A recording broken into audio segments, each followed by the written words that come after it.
The course. Brooklyn Nets have been phenomenal as of late, as they've been all season. James Harden has led the way because he's the best player in the NBA He right didn't even now. play the last two And games. What's wrong with you? Last game, Kevin Durant made his return. He was perfect from the field. He had 15 points.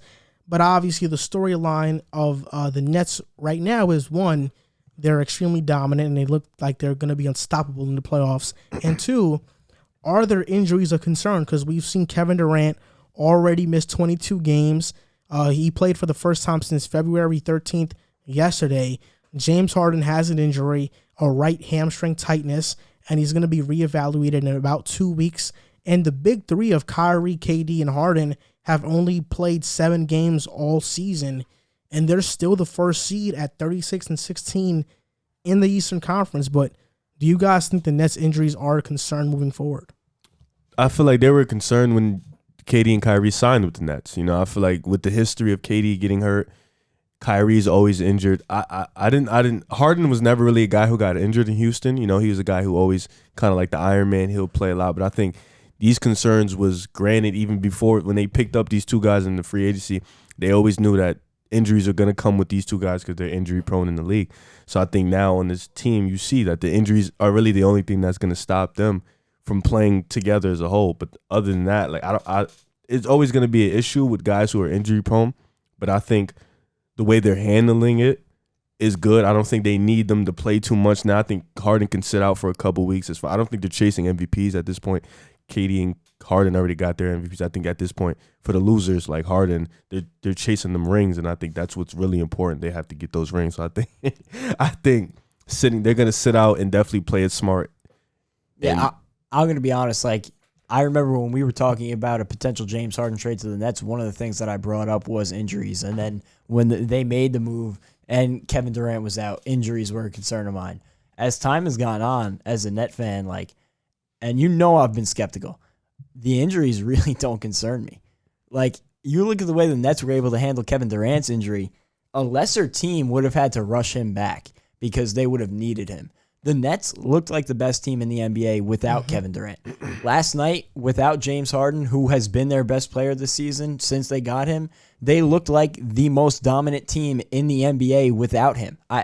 Did you guys watch the game? Like, who is stopping that team? And that's without James Which game Harden. are you talking about? The game against the Pelicans. Oh. Like, they looked unstoppable. LaMarcus Aldridge looks reinvigorated. Blake Griffin looks reinvigorated. And I'm not saying that they're going to be like third or fourth options, but having those guys as like the 6th and 7th guys coming off the bench for your team or playing like an 18-minute per night role, that is ridiculous. And so while injuries may be a thing that you have to take into consideration over the course of the season, the fact that now, say James Harden is out for 10 days, they could give him another 10 days to rest, and they will be perfectly fine, and he can get back to 100%. He doesn't have to rush back to play when he's 80% because they don't need him. Kyrie Irving can take a week off just if he wants to because they don't need him, and that's the scary part about this thing is like, it's going to be crazy to see what they can be when all three of them are on the court at the same time because even with just combos of two of them, they look like the most unstoppable team in basketball. And you mentioned James Harden. He's been phenomenal this season. This is the first time in his career where he's got an injury. Usually this stuff happens to Steph Curry, but to James Harden, he's been an Iron Man. He's been Tony Stark. He just doesn't get injured. But this is the first time that he's actually gotten hurt like this. And I'll be honest, I am worried about the injuries. I am worried that one of these top guys are going to get hurt. I will say this. If Kyrie gets hurt, but Harden and KD are playing, I have 100% confidence that they will win the NBA championship still. But if it's a duo of Kyrie and Harden or Kyrie and KD, I don't have that same confidence that they can win it all against a healthy Lakers team. I think Harden and KD with Kyrie out gives me that confidence. But not Kyrie with Harden or Kyrie with not Kyrie. You're basically saying you need your top two dogs. Yes, I want Harden and KD. They'll be perfectly fine. They can beat anybody, the two of them. Kyrie kind of gives me some skepticism. And we've seen before that, Kai does, in the regular season, he tends to stay healthy. It's usually in the playoffs where he does get hurt. In Boston, when they got the first seed, he got hurt. In Cleveland, in the finals, he got hurt. So as long as KD and Harden can stay upright, I'm totally fine with it. In the finals, I think they can beat any team in the Eastern Conference in a 7-game series even if one of their top guys are out, because I think LaMarcus Aldridge gives them so much depth. Blake Griffin, Joe Harris, Jeff Green, Nick Claxton, Bruce Brown, and Dinwiddie if he comes back. I mean, their team is stacked and loaded. And injuries to me are a concern. What's not a concern is chemistry. I think the chemistry's there. I think KD and Harden mesh well, perfectly. Like, it's a perfect fit. Kyrie and Harden have shown the ability to be fine on their own. And even when Kyrie and KD are out, Harden has shown the ability to mesh with everybody else on the team perfectly to a T. So the chemistry is not an issue. It's just the injuries. And that's always a concern. You know, Kyrie gets hurt, and we know KD has that history. Harden doesn't have that history, but it looks like it's starting to catch up to him at least now. So we'll see what happens. If two of them get hurt at the same time, then it's a concerning thing. I think that, you know, if James Harden is out there, he is the most suited to be like the one player on the team out there. He's shown it over the course of, you know, I think he played a handful of games without Kyrie Irving and Kevin Durant. But I think with any combination of 2 out of the 3 of them, they would still be the favorites to win the championship at this point. Plus, with the addition of LaMarcus Aldridge, DeAndre Jordan is out of the rotation now. Yeah, he doesn't play no more, right? He was a major liability, so the fact that they have been able to, between Nick Claxton, Blake Griffin, and LaMarcus Aldridge, have been able to ice him out of the rotation has been a huge plus. Yeah, I would be sick if I was DJ. I don't think he cares. He's on the championship favorite right now. As a competitor, though, not playing, it's just like you'll sit there like, damn, I kind of want to be out there. But yeah, no, I think like it's just like in a regular season, I don't think injuries cause a concern because like you guys have the team where you guys have the guys who can carry for, like Harden can carry for a long amount of time. I think just playoff games, you know, games are every other day or every other 2 days. It's gonna be tough in a situation like that, losing your top guys. I don't think you will have a problem losing your top guys to the teams that you can beat. You know, like, but I think against the heavy hitters, the Lakers, the Clippers, like the Bucks, losing 1 or 2 guys is really going to put you guys in a hole because those are the guys you really need to get out of those series. That's why I think, like, having these injuries now for them to come back later on, I think it's good, you know, get these injuries out the way. But, like, with Kyrie's injuries history, like he said, losing him for 1 to 2 weeks, KD, we saw losing him for 1 to 2 weeks, it really can stun you and put you in a bad position. And that's something you don't want to do, especially come playoff time. I do believe the Nets have 4 All-Stars. I think LaMarcus Aldridge is still an All-Star player. I do think so. I do think so. I'm done, bro. Blake Griffin is not, but I think LaMarcus Aldridge. So they're a super team. They are. I don't think LaMarcus. You have to and I think LaMarcus Aldridge I'm dead serious. I think LaMarcus Aldridge adds a different dimension to the Nets offense because he can stretch out the floor. Well, that's a different story. No. Yeah, I'm saying he's an all-star. But I think have to stop. This is the thing. If let's say 2 of the guys are out, right? Let's say it's Kyrie and LaMarcus Aldridge only, and the other guys. LaMarcus Aldridge averages 20 in that situation. I think who are they playing? He's still capable of putting up 20 and 10 each night. He's still capable of playing at an all-star level. I believe that. I don't think he does. I disagree on that. I think he's still capable of playing at that level. I mean, last year in San Antonio, he was averaging 18 and 9, so it's not crazy to think that. No, but I don't think that he would be the guy to pick up the scoring load in that case. Who would pick up scoring load? I think Jeff Green and Joe Harris would see their numbers jump more than LaMarcus Aldridge. Hold on, what? Huh? Yes. Jeff Green would see a bigger uprising in his numbers than LaMarcus. Yes. I don't know why that's such a crazy thing. I think it is. He looked at me. I'm not laughing at your take. I'm laughing because he looked at me like I was supposed to say something. Like you said, LA. I think Joe Harris maybe. You said LA. You said definitely Jeff Joe Green. Harris. Definitely Joe Harris. I'm not saying Joe any Harris of these guys. Sometimes. I'm not saying any of these guys would be all-star. I think it honestly just be Kyrie taking more shots. He's been like the most efficient player in the league this season. Yeah, because he gets a lot of open shots. But I'm talking about if Joe Harris is like the second option. Well, that's the thing. It wouldn't be like a 1-2 option thing. They have so many weapons that I think it'll do what you see when you guys played us. You know, Kyrie just takes a lot more shots. Yeah. I think that's how it's just gonna go. Like, yeah, if LaMarcus Aldridge takes a lot of shots per game, he's gonna average 20 and 10. Yeah, but I don't think he would ever get that amount of shots to score 20 points a game. If it's only if it's only Kyrie and Aldridge and KD and Harden are out, but it's not just Kyrie and Aldridge. Like that's no. But I'm saying this is the thing.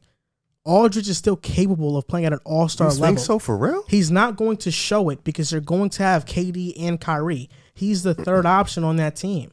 Right now, he's the third option. I don't know that he's the third. I don't know that they have a solidified third option the way they run their offense. Yes, I know because they pass the ball a lot. But I'm saying if you need a bucket, he's the third guy you're going to go to. If the Nets need a bucket, you're not going. I'm talking about with Harden out. If you need a bucket and Kyrie and KD are not on the floor and Harden's not on the floor and it's the bench unit with Harris involved, I know he's not coming off the bench, but with him involved, you're not going to Harris for a bucket. You're going to Aldridge for a bucket. In the isolation, maybe. If you're drawing up a play, the ball's going to Joe Harris. With the play drawn, but no plays drawn, you need a basket. You need to give it to somebody. It's going to Aldridge. In the East?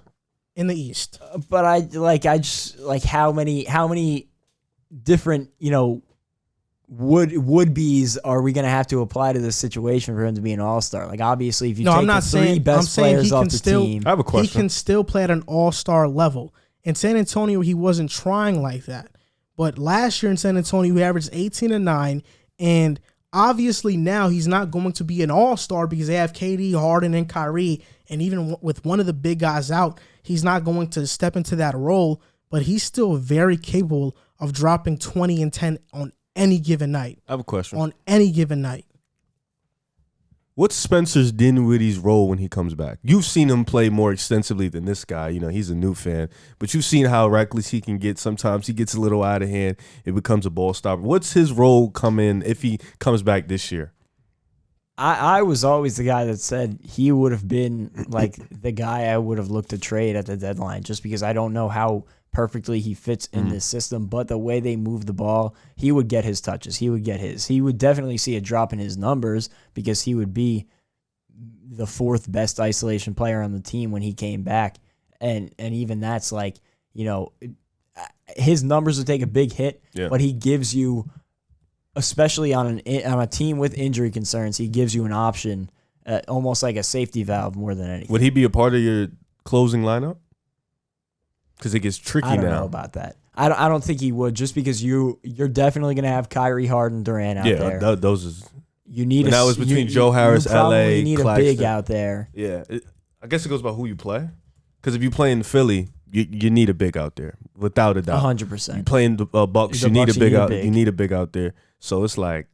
And then it comes down to that 4 spot. Like if I'm playing the Bucks, I probably want another big, like I would probably want Blake Griffin or Jeff Green or Claxton. Like I would want 2 of those guys out there just because I would want to clog the paint more. Yeah. It's kind of the same thing with Philly, depending on the personnel matching up. Like I don't think Dinwiddie fits in that end of game lineup just because it would be so much of like his best skill is isolation scoring. And you have 3 better isolation scorers on the floor than him. So I just don't know how he fits in that end-of-game lineup, personally. Aldridge is averaging 13, 5, and 3. I've seen that, bro. On 10 field goal attempts per game with the Brooklyn Nets. You're telling me if he doesn't have how many 16, of them are wide open, though?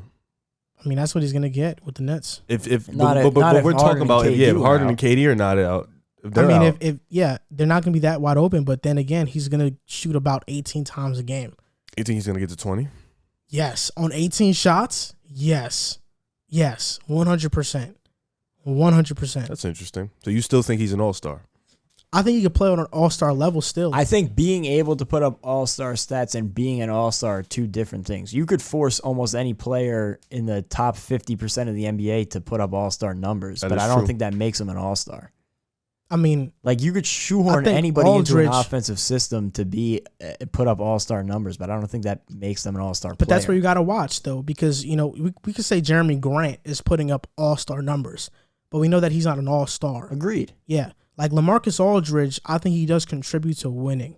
I would agree with that, but he wouldn't contribute to winning if he was putting up 18 shots a game. He contributes to winning in the role. No, I'm saying if it's just, let's say 2 of the top guys are injured for the Nets. He can definitely play that second role on the Nets. And you don't think Jeremy Grant can't? No, he's not better than Aldridge. Because I'm pretty confident if we put up his numbers with Denver last year and then we pull up LA's numbers, they're probably the same. I don't think he could do what Aldridge does. But can LA do what he does? guard perimeter players? No, but Grant can't guard centers, so it's kind of obsolete. What center can LA guard? He did a great job on Anthony Davis in the playoffs.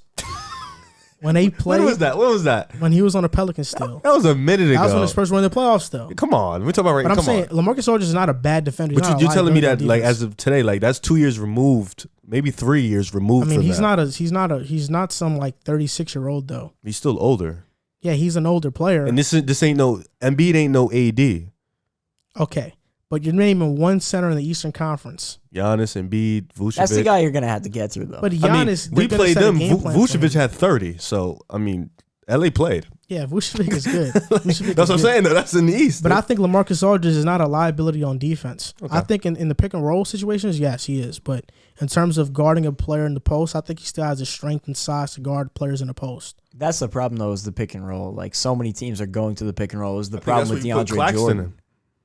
But even Claxton, he doesn't give you that dimension on offense that LA gives you. That's where the tricky part is. But I think he's just fine on offense with the guys he's going to be out there with Harden, Kyrie, KD. Like, he gives you more than enough offensively just running the floor.